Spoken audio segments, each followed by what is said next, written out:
KIDB ಎಲ್ಲಿಂದ ಕೊಡ್ತಾರೆ? ಸರ್ಕಾರದ ಭಾಗವಾಗಿ ಇವ್ರೇನು ತರ್ತಾರೆ ಮೇಲೆ? ಇವ್ರು ಕೈಗಾರಿಕೆ ತರ ಇವ್ರು ಯಾರು? ಕೈಗಾರಿಕೋದ್ಯಮ ಮಾಡಿ ಕೈಗಾರಿಕೆ ಆಗ್ತಾರೆ. ಇವ್ರದ್ದೇನು ಪಾತ್ರ ಅಂದ್ರೆ?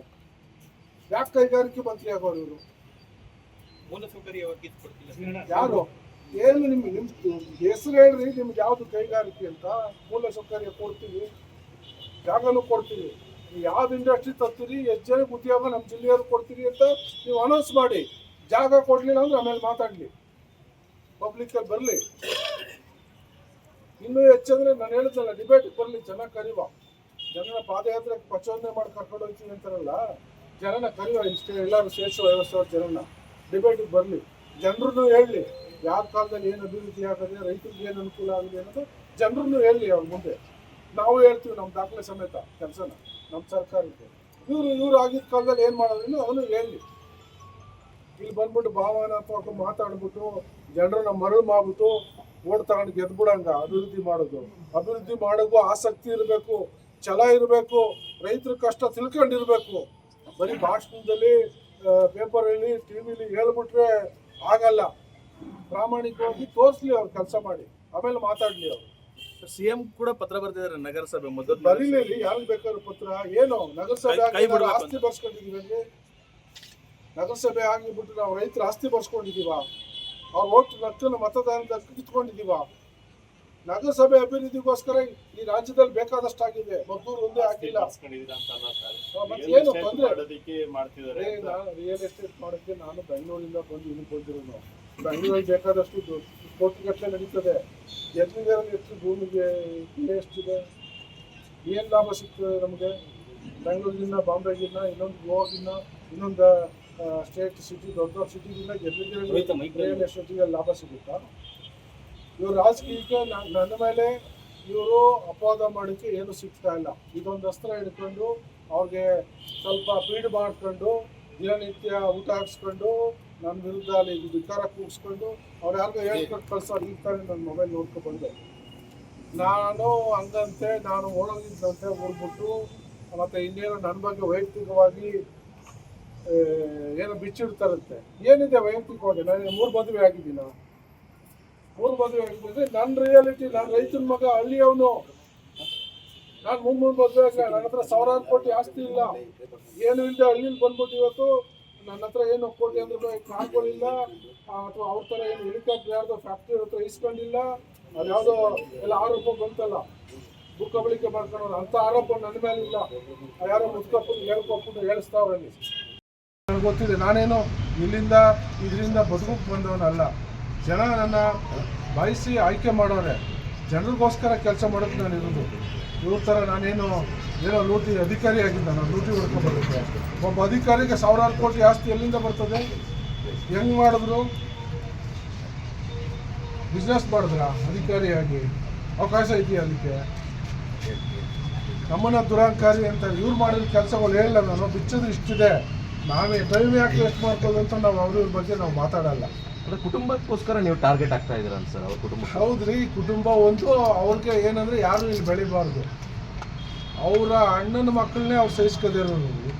ನನ್ನಂಥವ್ರನ್ನ ಬಡವ್ರ ಮಕ್ಕಳು ಸಹಿಸ್ಕೋತಾರೆ ಅವರು. ಅವ್ರ ಅಣ್ಣನ ಮಗನ ಜೈಲು ಹಾಕ್ಸ್ಬಿಟ್ರಲ್ಲ. ಯಾಕೆಂದ್ರೆ ಇವ್ರ ಮಗ ಗೆದ್ದಿಲ್ಲ, ಜನ ತಿರಸ್ಕಾರ ಮಾಡಿಬಿಟ್ರು. ಅವ್ರ ಅಣ್ಣನ ಮಕ್ಕಳು ಪಾಪ ಎಲ್ಲದರಲ್ಲೂ ಗೆದ್ಬಿಟ್ಟಿದ್ರು.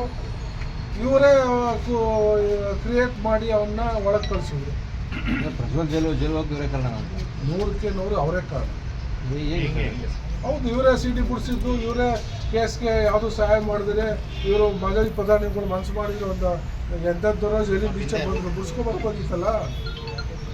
ಇವರು ಮಗ ಸೋತ್ಬಿಟ್ಟ, ಇವ್ರ ಮಗ ಮೇಲೆ ಬರಲಿಲ್ಲ ಅಂದ್ಬಿಟ್ಟು ಈಗ ಮದನ ಮುಖಾಂತರ ಪಾದಯಾತ್ರೆ ಮಾಡಿಸ್ತಾರಂತೆ. ಮಾಡಿಸ್ಲಿ, ಏನು ಬೇಕಾದ್ರು ನಿಂತ್ಕೊಳ್ಳಿ. ಇನ್ನೂ 10 ಕಡೆ ಎಲೆಕ್ಷನ್ ಜನ ಇಷ್ಟಪಟ್ಟು ಆಯ್ಕೆ ಮಾಡ್ತಾರೆ, ಅದು ಬೇರೆ ವಿಚಾರ. ಇವರು ರಾಜಕೀಯ ಮಾಡಬಾರ್ದು. ಒಬ್ಬ ಕೇಂದ್ರ ಮಂತ್ರಿ ಅಂದರೆ ಅವ್ರಿಗೆ ಆದ ಜವಾಬ್ದಾರಿ ಇರ್ತಾರೆ, ಈಕ್ವಲ್ ಟು ಮುಖ್ಯಮಂತ್ರಿ. ಅವರು ಏನು ಮಾಡಬೇಕು, ಕಾನೂನು ಚೌಕಟ್ಟು ಎಷ್ಟು ಮಾತಾಡಬೇಕು ಅಷ್ಟು ಮಾತಾಡಬೇಕು. ಇಲ್ಲಿ ಬಂದು ಜನನ ಪ್ರಚೋದನೆ ಕೊಟ್ಬಿಟ್ರೆ ಏನು ಅದೇನು ದೊಡ್ಡ ಸಾಧ್ಯನಾ? ಓಲಿ ಏನು ಮಾಡೋರೆ? ಬೇಡ ರೀ, ಇವರು ಇರೋದು ನನ್ನ ಫೋನ್ ಎಲ್ಲ ಇದೆ ಕಾರಲ್ಲಿ.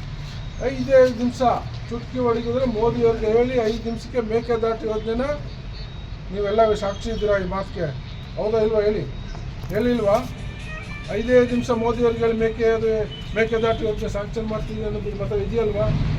ಇಲ್ಲ ಅಂದ್ರೆ ನಾನು ಕೊಡ್ತೀನಿ, ನನ್ನ ಹತ್ರ ಇದೆ. ಏನು ಮಾಡಿದ್ರು ಇವತ್ತು ಡಿ ಕೆ ಶಿವಕುಮಾರ್ ಅವರು ಕೋರ್ಟ್ ಮುಖಾಂತರ ಅದನ್ನು ಪ್ರಾಜೆಕ್ಟ್ ಮಾಡಲಿಕ್ಕೆ ಒಪ್ಪಿಗೆನ ತಗೊಂಡ್ಬಂದಿದ್ದಾರೆ, ಸೂಚನೆ ತಗೊಂಡು ಬಂದಿದ್ದಾರೆ. ಈಗ ಅವರು ಒಕ್ಕಲಿಗರಲ್ಲಿ ಒಬ್ಬ ಮುಖ್ಯಮಂತ್ರಿ ಆಗ್ಬಿಡ್ತಾರೆ ಅಂತ ಅವ್ರ ಕಾಲ ಹೇಳೋ ಪ್ರಯತ್ನ ಇವ್ರು ಮಾಡ್ತಾವ್ರೆ. ಅದಕ್ಕೆ ಅಭಿವೃದ್ಧಿಗೆ ಜನರಿಗೆ ನೀರು ಕೊಡೋಕ್ಕೆ ಸಹಕಾರ ಇವ್ರು ಮಾಡ್ತಾ ಇಲ್ಲ.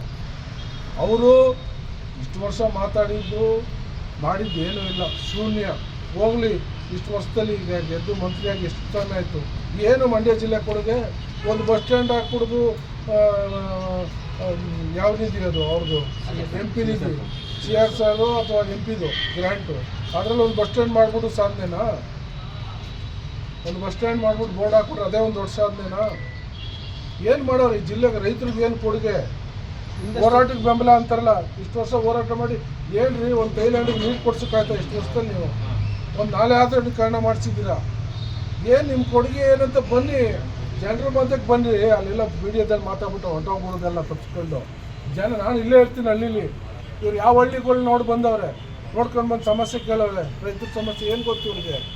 ಹೋಗಲಿ, ಇವ್ರು ಕೇಂದ್ರ ಸರ್ಕಾರ ಮಾಡಿದಂಥ ಯೋಜನೆ, ಈ ರೋಡು ಎಷ್ಟು ಜನ ಆಕ್ಸಿಡೆಂಟ್ ಆಗಿ ಸತ್ತವ್ರೆ. ಒಂದು ದಿವಸ ಏನಾರ ಕಷ್ಟ ಕೇಳಕ್ಕೆ ಬಂದವ್ರ? ಒಂದು ದಿವಸ ಈ ರಸ್ತೆಯಲ್ಲಿ ಬಂದು ಎಷ್ಟು ಅವ್ಯವಸ್ಥೆ ಇದೆ ಅನ್ನೋದನ್ನು ಬಂದು ನೋಡವ್ರ ಇವರು? ನಾನು ಜಿಲ್ಲೆ ಕೈಗಾರಿಕೆ ಭಾಳಷ್ಟು ಜನ ಕೊಡ್ತಾವ್ರೆ, ಅದಕ್ಕೆ ಅಕೌಂಟ್ ಮಾಡಿಬಿಟ್ಟು ಭಾಳಷ್ಟು ಜನ ದುಡ್ಡಾಗ್ತಾ ಇದ್ದಾರೆ. ಅದನ್ನು ಮಾಹಿತಿ ಬೇಕಾದ್ರೆ ಕೊಡ್ತೀವಿ. ಹೋರಾಟಗಾರರು ಖರ್ಚು ಬೇಕಲ್ಲ, ಡೈಲಿ ನಿಮಗೆ ಊಟ ತಿಂಡಿ ವ್ಯವಸ್ಥೆ ಆಗಬೇಕಲ್ಲ. ಸುಮ್ಮನೆ ಎಲ್ಲಿಂದ ಬರ್ತದೆ? ಯಾರ ವಿರೋಧ ಪಕ್ಷದವ್ರು ಕೊಟ್ಟರೆ ತಾನೇ ಪಾಪ ಹಳ್ಳಿ ಜನ ಡೈಲಿ ಸಾವಿರಾರು ರೂಪಾಯಿ ಖರ್ಚು ಮಾಡ್ಕೊಂಡು ಮಾಡೋಕ್ಕಾಗುತ್ತಾ? ಇವೆಲ್ಲ ಬಿಟ್ಟು ಗೌರವವಾಗಿ ಇರೋದು ಕಲ್ತ್ಕೊಳ್ಳಿ. ಜನ ಆಯ್ಕೆ ಮಾಡವ್ರೆ, ನೀವು ಗೌರವವಾಗಿ ಇರೋದು ಕಲ್ತ್ಕೊಳ್ಳಿ. ಬೇರೆಯವ್ರನ್ನ ಟಾರ್ಗೆಟ್ ಮಾಡೋದು ಬಿಡಿ. ಇಷ್ಟು ದಿವಸ ಹಾಳು ಮಾಡಿಬಿಟ್ಟು ಎಲ್ಲ ಒಕ್ಕಲಿಗರು. ಇನ್ಮೇಲಾದ್ರು ಒಂದಷ್ಟು ಜನ ಯುವಕರು ಬೆಳೀಲಿ, ಬಿಡಿ, ಅವ್ರಿಗೆ ಅವಕಾಶ ಕೊಡಿ. ಇದನ್ನೆಲ್ಲ ಬಿಡಿ, ಇದೆಲ್ಲ ಭಾಳ ದಿವಸ ನಡೆಯಲ್ಲ. ಹೆಚ್ಚಿನ ವಿಡಿಯೋಗಳಿಗೆ ಪ್ರತಿಧ್ವನಿ ಯೂಟ್ಯೂಬ್ ಚಾನೆಲ್ ಸಬ್ಸ್ಕ್ರೈಬ್ ಮಾಡಿ, ಬೆಲ್ ಐಕಾನ್ ಕ್ಲಿಕ್ ಮಾಡಿ.